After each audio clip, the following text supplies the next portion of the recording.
Olá, alunos de língua portuguesa, tudo bem? Eu espero que sim, ok? Então vamos a mais um vídeo, Aula com o professor Amoras e desta feita vamos trabalhar um pouco de análise linguística, pegando uma palavra que é muito importante no nosso estudo. Então nós vamos estudar o verbo. Então veja aí, estudo o verbo, professor Amoras.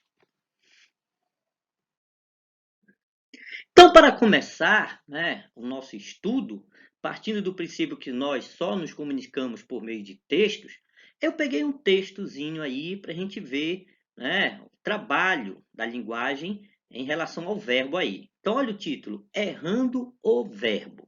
Então, repare aí comigo. O marido, ao chegar em casa, no final da noite, diz à mulher que já estava deitada: Querida, eu quero amá-la. Aí ela responde, a mulher com voz sonolenta: a mala? Ah, não sei onde está não. Usa a mochila que está aí no maleiro do quarto de visitas. E ele diz, não é isso, querida. Hoje vou a Marte. Ela responde, por mim, você pode ir até Júpiter, até Saturno, ou até a ponte que caiu, desde que me deixe dormir em paz. Beleza?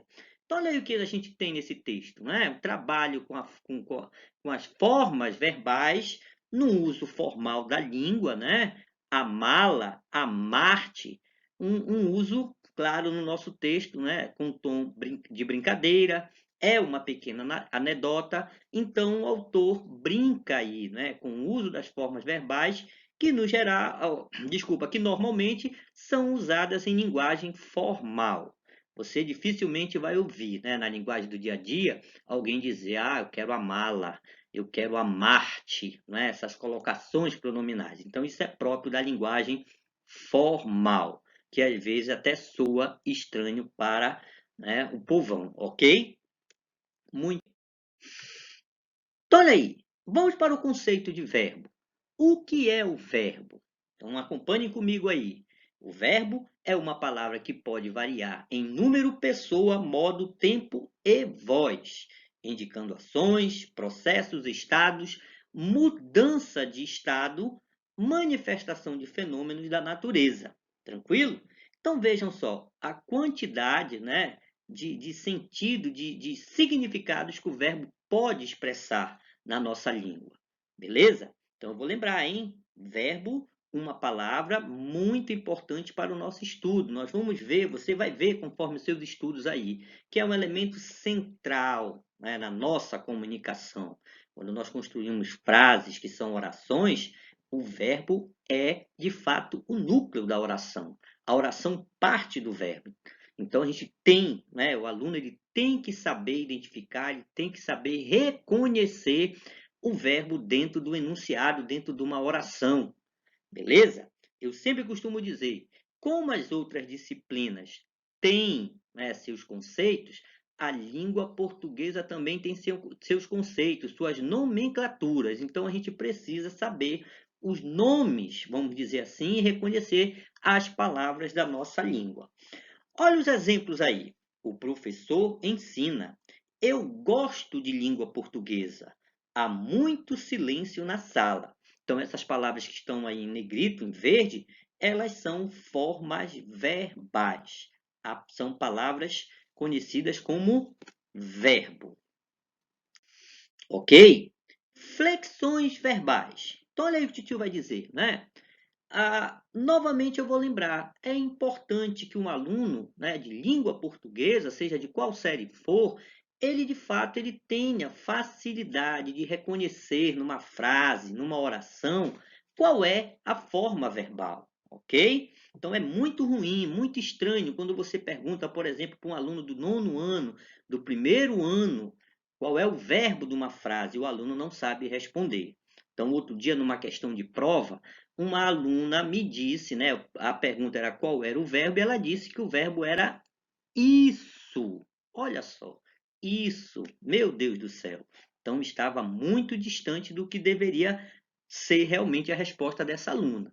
E aí, olha, como é que eu identifico o verbo, Amoras? O que é que eu vou lembrar? Os verbos na verdade, a classe de palavra que mais sofre flexão na nossa língua, que é que eu quero dizer com isso? Ele varia muito, então sofre flexão.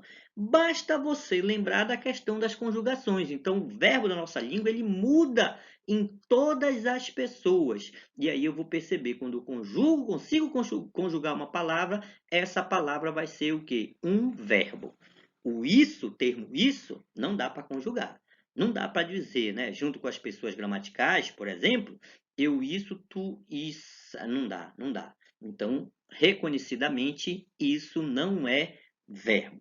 Então, vamos falar das flexões do verbo aí. Olha só.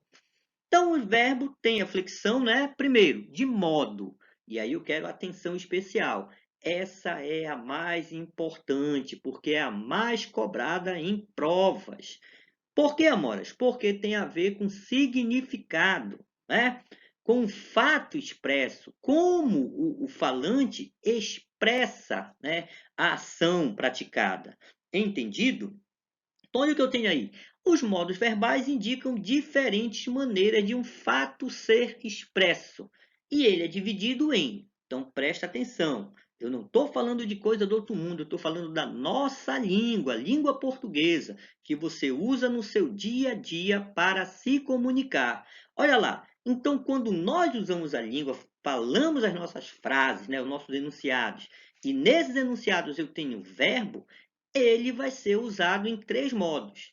O primeiro, chamado modo indicativo, o segundo, modo subjuntivo, e o terceiro, modo imperativo. Então, novamente, Titio vai dizer: isso é importantíssimo de você saber reconhecer, porque esses modos eles estão relacionados ao fato, à forma de expressar o verbo, com a ideia que ele marca aí.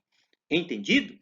Então, olha só, o modo indicativo indica um fato certo. Olha aí, um fato certo, real, algo que é certeza de que aconteceu, está acontecendo ou acontecerá. Olha lá, expressa a certeza absoluta, apresentando o fato de uma maneira real, certa, positiva. Entendido? Olha o exemplo aí. Ele canta no teatro hoje à noite. Ele come frutas, então algo que é real. Então as formas verbais canta e come nesse contexto aí estão indicando algo real, certo. Entendido? Preste atenção aí, como é uma verdadeira contradição agora. Quando eu tenho o modo indicativo, eu indico certeza. Quando eu tenho o modo subjuntivo, olha o que vai acontecer. Indica um fato duvidoso, hipotético, incerto. Olha aí, se o indicativo é certeza, o subjuntivo é incerteza, é dúvida, é algo que não é certo de acontecer.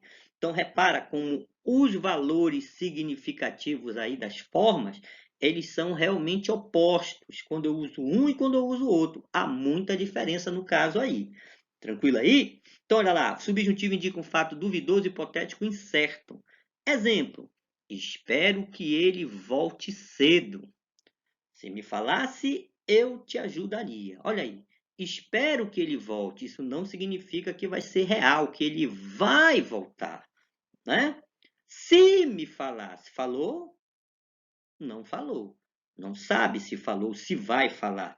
Então expressa a ideia de hipótese, incerteza. Entendido? O terceiro modo que nós usamos no nosso dia a dia é o modo imperativo. Indica ordem, proibição, pedido, conselho, solicitação. É formado por afirmativo e pelo negativo. Olha os exemplos. Fique aqui, uma ordem, né? Não entre na sala, pode ser um pedido, depende da situação, do contexto. O que você tem que perceber é que aí eu tenho o que? O modo imperativo. Mais exemplos. Olha lá. Ele come frutas, por isso é saudável. Então, novamente, repare como eu estou falando de algo que é real, algo certo. Ele come fruta, por isso é saudável, né? Então, eu tenho um modo indicativo aí. Outro exemplo, se ele comesse fruta, seria mais saudável. Se comesse, não é algo certo, não é algo real, é algo duvidoso, algo possível, mas não, olha lá, concreto, algo real de acontecer. Ele seria, né? Não é algo certo de acontecer. Eu tenho aí o modo subjuntivo. Olha o outro exemplo, coma frutas para ser mais saudável. Olha aí, coma frutas. Então eu tenho uma ordem, né? No contexto aí, eu tenho aí o que? O modo imperativo. Olha um outro exemplo para nós aí, batemos um pouquinho a cabeça. João comia frutas quando era criança. Comia. Ele comeu de verdade? É, comia. Então eu tenho certeza. Eu tenho aí o modo, olha lá, indicativo. Então preste atenção aí nos modos, hein? Vai ter exercício sobre isso. Olha lá agora. O médico pediu que você coma fruta para ficar saudável. Coma fruta, né? O médico pediu para que você coma fruta. O médico pediu. Será que isso vai acontecer? Hein? Não sei. É algo duvidoso, algo hipotético. Logo, eu tenho nessa frase o modo subjuntivo. O último exemplo, não coma todas as frutas. Deixe para os alunos. Ou, desculpa, para os outros. Então, olha lá. Suponhamos que na sua casa você tem alguém que seja muito comilão. Aí, de repente, alguém chega. Não coma todas as frutas. Olha aí. É uma ordem. Deixe para os outros. Deu para entender? Então, eu vou ter aí o modo imperativo, que não aparece atrás da minha imagem. Beleza? Vamos continuar. Além dos modos da flexão de modo, os verbos também, o verbo vai ter a flexão de tempo. Isso é fácil para nós percebermos. Então, olha lá. Tempo indica o momento em que se dá o fato expresso pelo verbo. Os três tempos naturais são, então, naturais aqueles que acontecem. Olha aí. O presente, que em tese, olha lá, marca que o fato ocorre no momento em que se fala.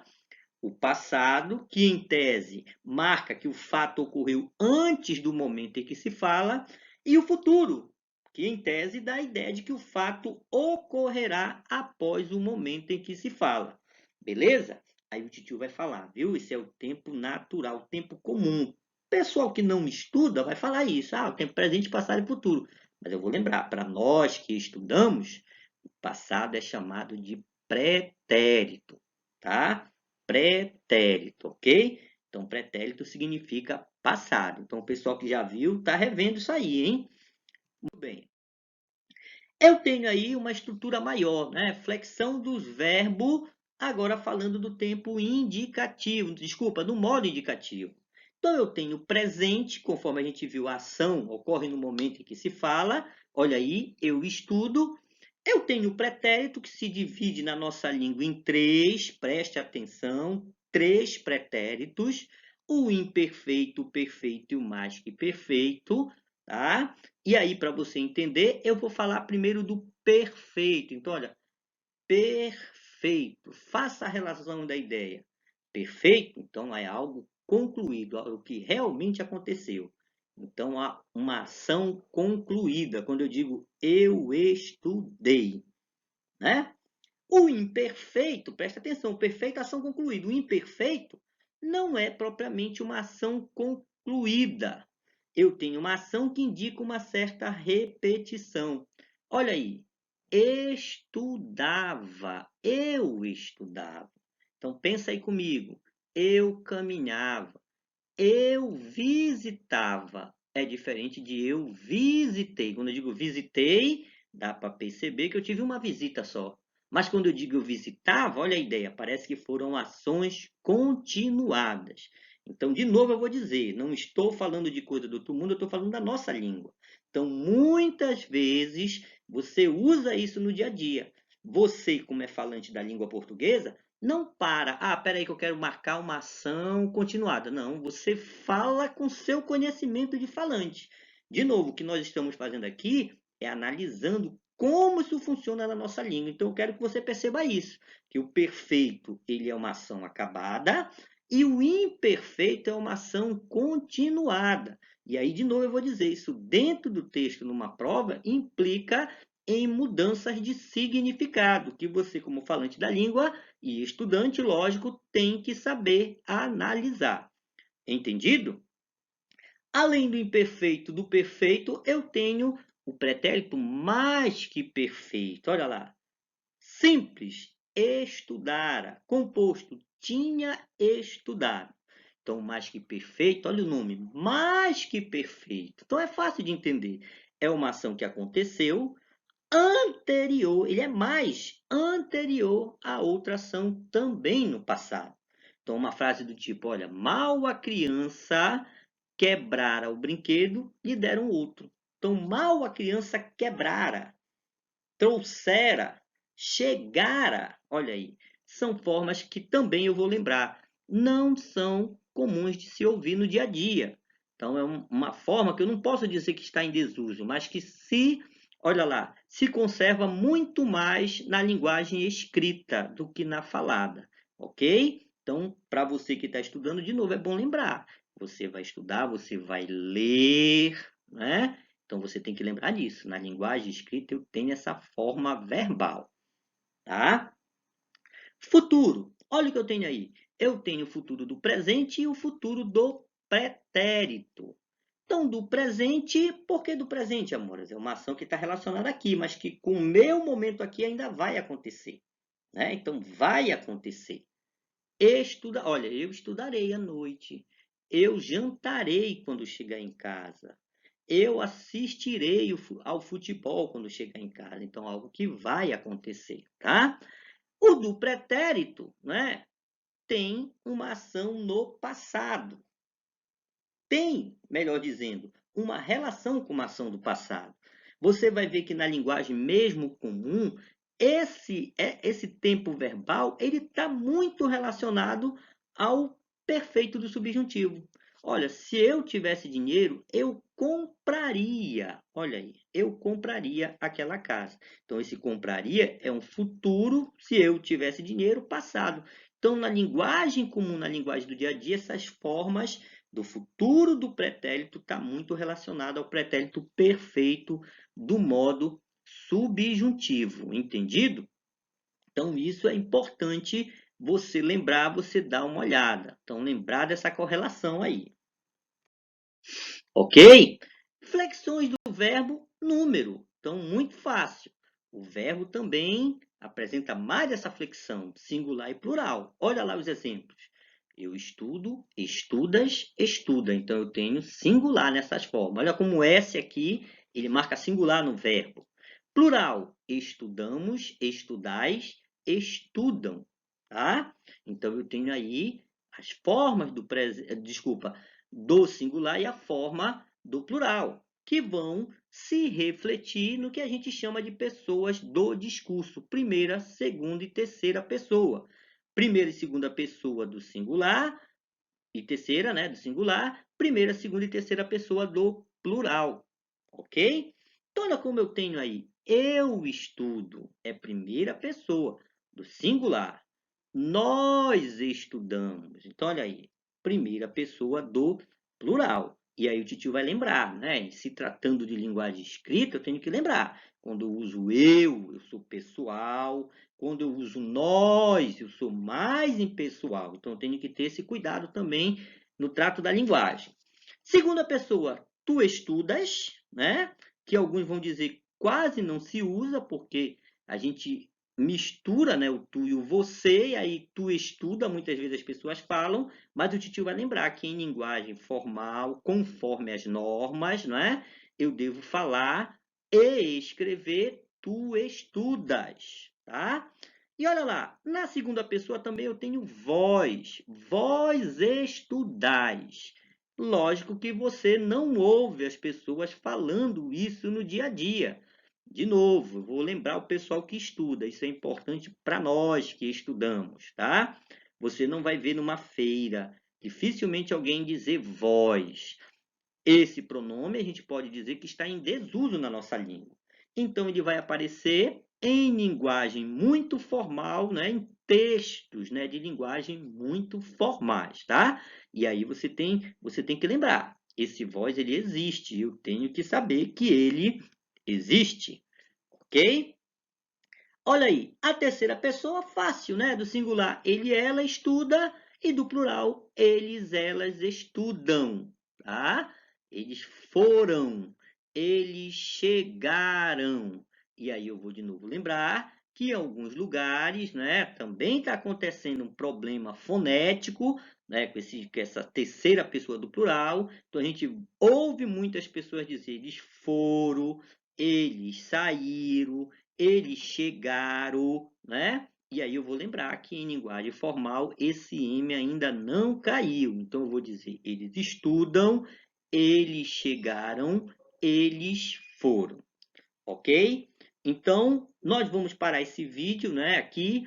Num próximo momento, no segundo vídeo sobre verbo, a gente vai continuar falando sobre o verbo.